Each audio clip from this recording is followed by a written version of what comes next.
Is property dead? That's what some headlines and even some professional investors are saying right now. Returns are weak. Landlords are selling up, and a new report from one of the UK's top wealth managers claims that bricks and mortar are no longer the safe bet that they once were. They say the golden age is over, that you're better off putting your money into the stock market, that residential property has had its time. And honestly, it does feel grim right now. Mortgage rates are high. Buyer demand is low, and everyone in the industry, from developers to estate agents, seems nervous. But what if the story isn't quite so simple? Because while the headlines focus on doom and gloom, there's something happening underneath the surface. Something you're not hearing about unless you're talking to the right people. So in this video, I'll show you why property feels riskier than it actually is right now, how negative sentiment can create more opportunities for switched-on investors, and how to take advantage of the current market without walking into a trap. A few weeks ago, I had a conversation with an estate agent who'd been in the game for over 20 years, and he looked exhausted. No one's buying, he said. It's dead out there. Everyone's nervous, developers are pulling back. I just don't see how it picks up again. And he's not alone. Speak to most people in the property industry, agents, brokers, even landlords, and you'll hear the same thing. The market feels miserable. But here's the strange part. When you actually look at the data, it tells a very different story. There are 14% more homes for sale than a year ago, the highest level in years. And they're selling. Sales are up 6% year on year, and prices are rising slowly, up 2.4% year on year, according to Nationwide. So why does it feel like everything's falling apart? Well, it's partly a spillover from the general economic gloom in the UK. If productivity is weak and the job market is slow, why bother investing in anything? It's also because we're still suffering from an emotional hangover from last year's high mortgage rates. Rates have come down, product choice has improved, but psychologically, people are stuck in the past. And there's another reason.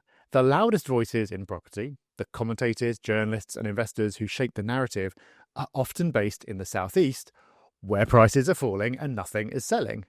So their view is understandably more negative, even though it doesn't reflect what's happening elsewhere. In cheaper areas like the Northwest and Yorkshire, prices are rising significantly, way outperforming the national average. It's a classic case of sentiment lagging behind reality. The fear is real, but it's either based on old information or on a narrow slice of the market. And as I'm about to explain, that disconnect between how people feel and what's actually happening is where the opportunity lies. So earlier this year, we negotiated a deal in Manchester city centre that would have been unthinkable just 12 months ago. Only large institutional investors were getting access to that kind of quality and location, let alone securing discounts or flexible payment terms. But the developer was feeling the pressure.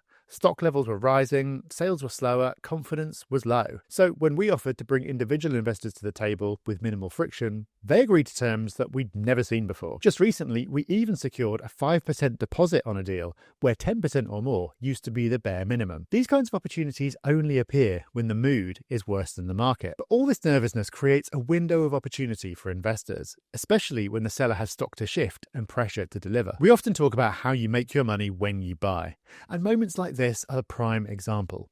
When sellers are anxious, buyers can negotiate. When everyone else is sitting on the sidelines, waiting for a clear buying signal, you have the space and the leverage to make better deals. The trick is being able to spot when the fear is irrational and having the confidence to act before everyone else realises what's actually going on. But even when the numbers stack up and the terms look good, there's still one thing that stops a lot of investors from taking the plunge. Last month, someone asked us if we thought UK house prices were going to crash. They'd read an article in The Telegraph saying that property investing was for the birds now, that you would have made more just sticking your money in the stock market over the last decade. And they weren't wrong, at least on the numbers. Since 2016, London house prices have risen just 1.3% per year. That's 2.2 percentage points below inflation. It's hardly the kind of growth that makes people rush out to buy a second flat.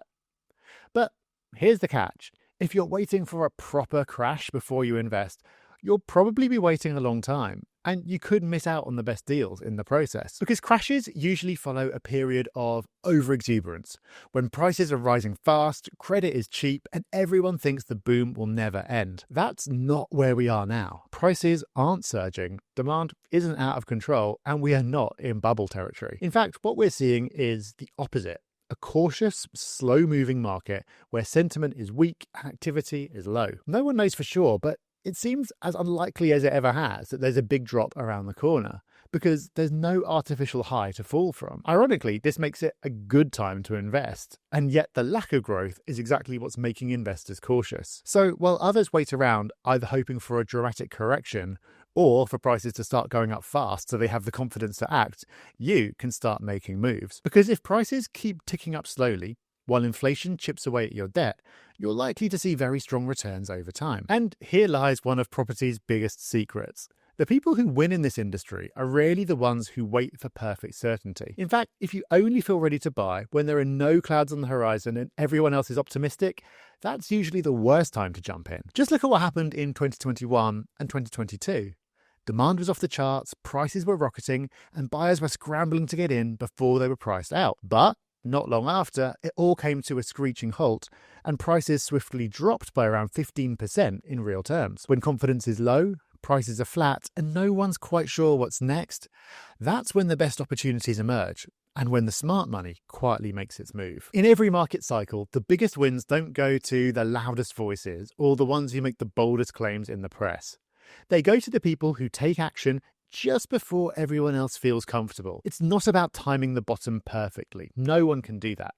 But there's a window between everything feels terrible and the moment when serious property growth kicks back in. And that's where the best opportunities tend to live. And right now, we might just be in that window. So what should you actually do? Well, first, understand that you're in a strong position and negotiate like it. Go in low. In this environment, many sellers will be relieved just to get any offer on the table. Second, keep an eye out for landlords selling up. They're under more pressure than most right now because their usual buyers, other landlords, have pulled back. That makes them far more open to a deal. Third, pick your region carefully.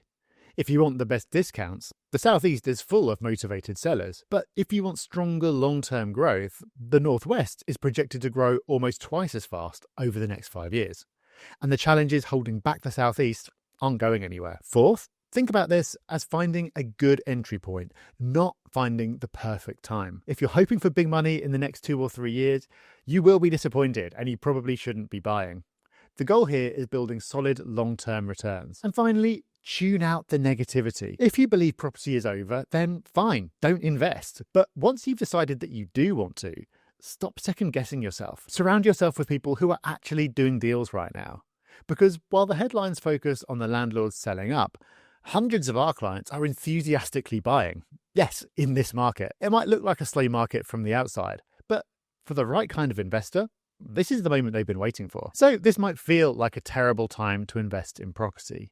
But when you zoom out and look at the data, rather than just the headlines, the picture looks very different. And if you can act while others hesitate, this so-called crash could end up being the best thing that's ever happened to your portfolio. But, and this is a big but, just because the timing's right doesn't mean every deal is. So before you make a move, make sure you know how to spot a genuinely good investment. And you can do that by watching this next video, where I break down how to identify great property deals, even in a difficult market.